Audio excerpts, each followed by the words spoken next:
Hello friends, welcome to my YouTube channel.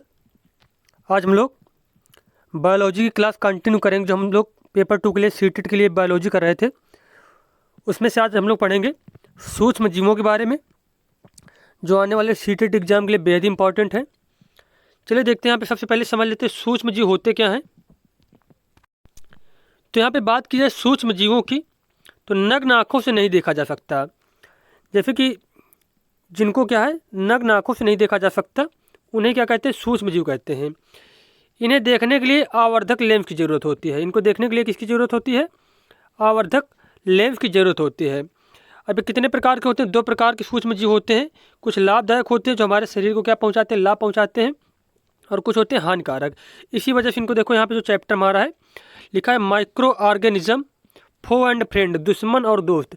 कुछ सूक्ष्म जीव जो हमें लाभ पहुँचाते हैं वो क्या हो जाते हैं, दोस्त हो जाते हैं, और जो कुछ जो सूक्ष्म जीव हैं वो क्या करते हैं, हमें हानि पहुँचाते हैं, इनको दुश्मन कहा जाता है। अब जो सूक्ष्म जीव हो, इनको 4 भागों में डिवाइड किया गया है। जिन जैसे कि सूक्ष्म जीव जो है, इनको 4 भागों में वर्गीकृत किया गया है। कौन कौन से? पहला बैक्टीरिया, जिसको जीवाणु कहते हैं। फंगी को हिंदी में कवक कहते हैं। एल्गी, शैवाल और प्रोटोजोआ। तो 4 प्रकार के मुख्य रूप से क्या है, सूक्ष्म जीव हैं। और जो विषाणु है, यह सूक्ष्म जीव के अंतर्गत नहीं आता, क्योंकि इसकी कोई भी क्या है, नॉन लिविंग भी होता है बॉडी के आउटसाइड में, और इसकी कोई कोशिका भी नहीं होती, तो इसको अलग रखा गया है, विषाणु को। अब यहाँ पे सबसे पहले हम लोग पढ़ लेते हैं वायरस के बारे में, विषाणु के बारे में। तो आउटसाइड द बॉडी, जब ये क्या होता है, शरीर से बाहर होता है, तो एक निर्जीव की भांति कार्य करता है। कैसे करता है? निर्जीव की भांति होता है। अब उसके बाद प्रजनन नहीं करता, इसकी कोशिका नहीं होती, चय अपचय नहीं होता, ना ही अनुकूलन कर पाता है। तो ये सारे क्या है, पार्ट्स, ये जो है, ये सारी चीज़ें होती हैं जब शरीर के बाहर होता है। विषाणु जब शरीर में नहीं होता, तो ना ही वो प्रजनन कर पाता, ना ही उसकी कोशिका होती है, और ना ही चय अपचय होता, ना ही अनुकूलन कर पाता है, और एकदम निर्जीव की भांति कार्य करता है। वही जब शरीर के अंदर जब प्रवेश कर जाता है, वायरस जब होता है। अब एक बार फिर से देख लेते हैं। जैसे कि जो जीवाणु होता है, एक कोशिकीय जीव होता है, अकेंद्रीय कोशिका होती है, इसके पास क्या केंद्रक नहीं होता है। प्रोकैरियोटिक सेल होती है, सेल वॉल कोशिका भित्ति पाई जाती है, और कोशिका भित्ति जो होती है वो पेप्टाइडोग्लाइकन की बनी होती है, और पेप्टाइडोग्लाइकन जो बना होता है वो बना होता है प्रोटीन और ग्लूकोज से मिलकर। अब यहाँ पे बताया गया है जो जीवाणु कोशिका की खोज की थी एंटोनियो लीवन हॉक ने। और स्मॉलेस्ट सेल जो होती है मनुष्य के शरीर में, वो होती है माइकोप्लाज्मा की। और जैसे कि बैक्टीरिया भी 2 प्रकार के होते हैं, यूजफुल और हार्मफुल। अब यहाँ पे बताया गया जैसे कि मिल्क में पाया जाता है लैक्टोबैसिलस बैक्टीरिया, ये दही जमाने का कार्य करता है। और राइबोजियम जो होता है वो पाया जाता है दलहनी पेड़ों की फसलों में। और ये क्या करता है, नाइट्रोजन स्थिरीकरण का। ये क्या कार्य करता है, नाइट्रोजन स्थिरीकरण का। अब जैसे कि यहाँ पे बताया गया है, राइबोजियम दलहनी फसलों की जड़ों में सहजीवी के रूप में रहता है। उसके बाद है एजिटोबैक्टर, मुक्त रूप से N2 स्थिरीकरण में मदद करता है। क्या करता है, नाइट्रोजन स्थिरीकरण में मदद करता है, जो होता है एजिटोबैक्टर। उसके बाद है एस्टोबैक्टर, यह विनेगर सिरका बनाने में मदद करता है। उसके बाद ई कोली है। ई कोली कहाँ पे पाया जाता है, बड़ी आंच में पाया जाता है, पाचन में मदद करता है, विटामिन बी कॉम्प्लेक्स तथा विटामिन सी के संश्लेषण में मदद करता है। उसके बाद बात की जाए हार्मफुल बैक्टीरिया की, जैसे कि टीबी होती है माइक्रोबैक्टीरियम ट्यूबरकुलोसिस बैक्टीरिया के कारण। उसके बाद कॉलरा या हैजा होता है वाईबी कॉलरी बैक्टीरिया के कारण। और टाइफाइड भी जो होता है वो होता है सालेमोना टाइफी बैक्टीरिया के कारण। तो ये थे हमारे जो है बैक्टीरिया के प्रकार। उसके बाद हम लोग अब अगला पार्ट पढ़ेंगे इसमें से। अब हम इसके आगे पढ़ेंगे कवक के बारे में। देखो, कवक के बारे में बताया गया है यहाँ पे। कवक जो होते हैं आर्द्र क्षेत्र में उगते हैं, नमी वाले क्षेत्र में, मृतोपजीवी होते हैं, कोशिका भित्ति पाई जाती है जो बनी होती है काइटिन की, और सुकेंद्रीय कोशिका, मतलब इनमें जो है केंद्रक पाया जाता है।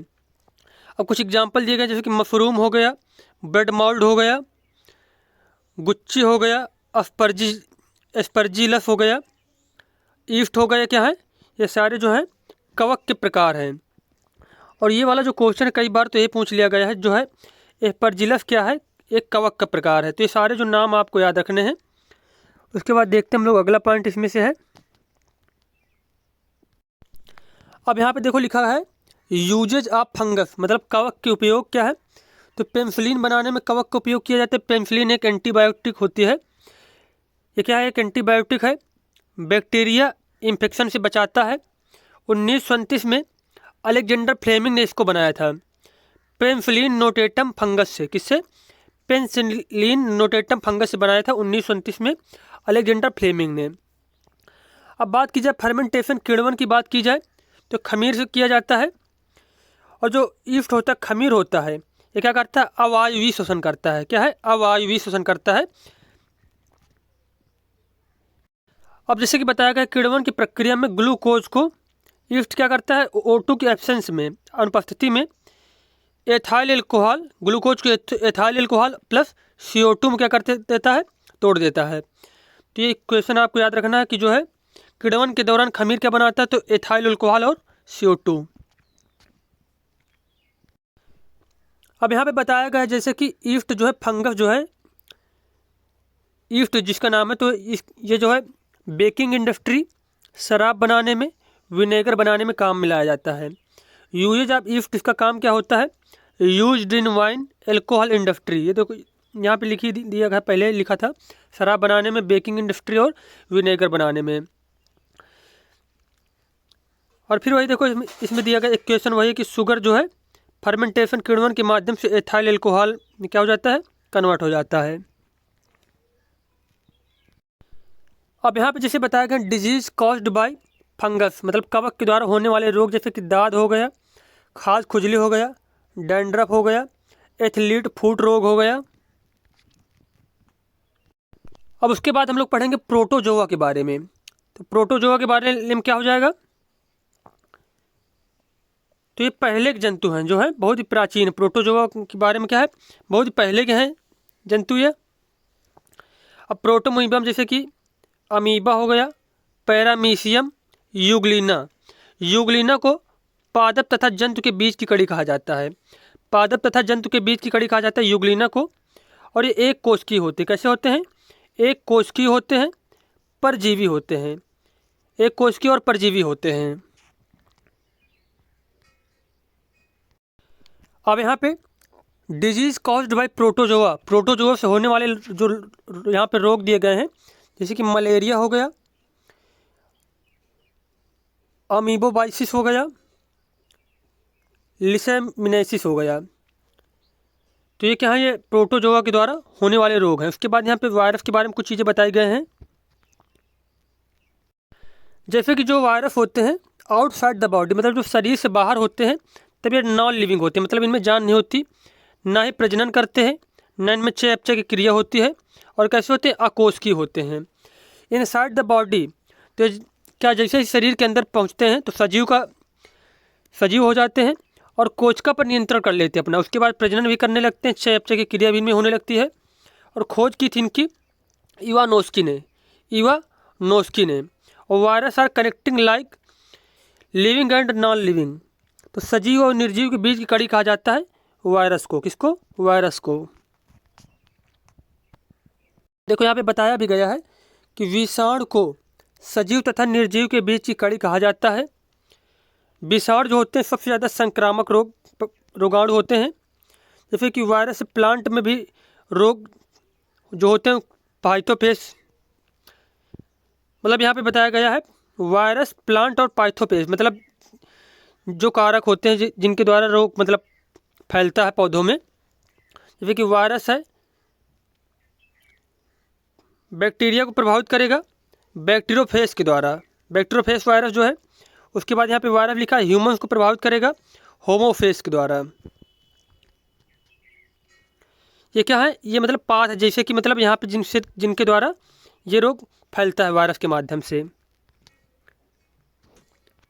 जैसे कि मलेरिया होता है किसके द्वारा, प्रोटोजोआ के द्वारा, लेकिन वो जो मच्छर होता है वो क्या करता है, वाहक का काम करता है। वैसे जो पाइथोफेज क्या है, वाहक का कार्य करते हैं।